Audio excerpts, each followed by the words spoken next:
twisting and twisting it to make it strong. In a technique very similar to that of spinning Jenny, which you might have seen upstairs in hand spinning and weaving.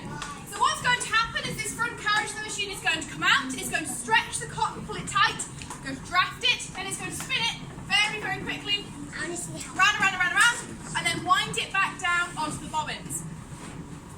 There are quite a lot of spindles on this machine. There's 560.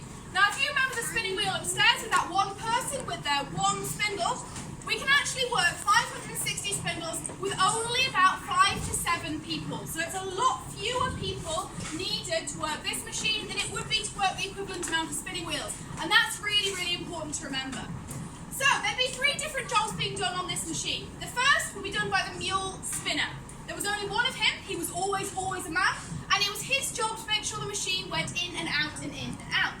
In the early days, he'd be physically dragging the carriage backwards and forwards, but as time went on and machines became what we call self-acting, they move in and out on their own once you put them in gear, his job became much more about maintenance, about keeping the machine working, and about making sure that it was running to its optimum ability. Now, as we know from somewhat bitter experience today, if this machine breaks and stops working, it can take a very, very long time to fix it again if you're not sure exactly what you're doing. Now, you need to bear in mind that workers are paid by piecework. They're paid for what they produce throughout the day. They are not paid by how many hours they work. That means that if this machine stops working, everybody stops earning.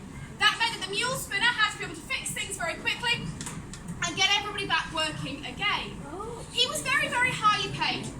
A mule spinner in the 1850s who worked here, who was called Joel Johnson, earned 17 shillings a week plus bonuses.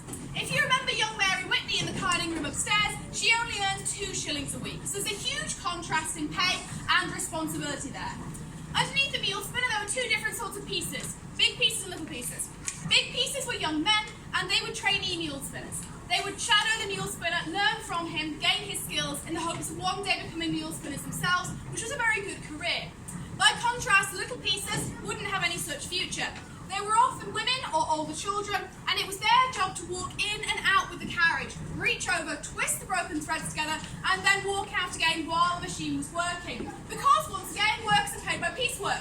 So you don't want to be turning this machine off every time one of these threads breaks, otherwise you'd never get started. But the most famous job of all is scavenging, when young children would wait behind the back of this machine. As the carriage came forward, they would duck underneath the back, crawl along the floor, pick up all the waste bits of cotton on the floor, then get out again before the machine closed. Now this comes with some fairly obvious health and safety hazards, and the only child killed by machinery in this mill was a boy called John Foden in 1865. And sadly, he was killed when he was scavenging underneath the machine and he didn't get out in time. So you did have to be very, very careful. So I'm going to turn the machine on so you can see it working, and then I'm going to talk a little bit about some of the health and safety hazards in the room that perhaps aren't as obvious. I want to see.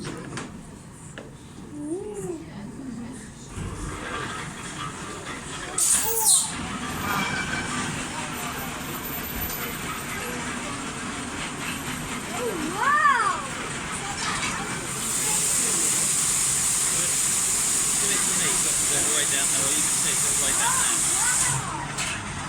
This is amazing!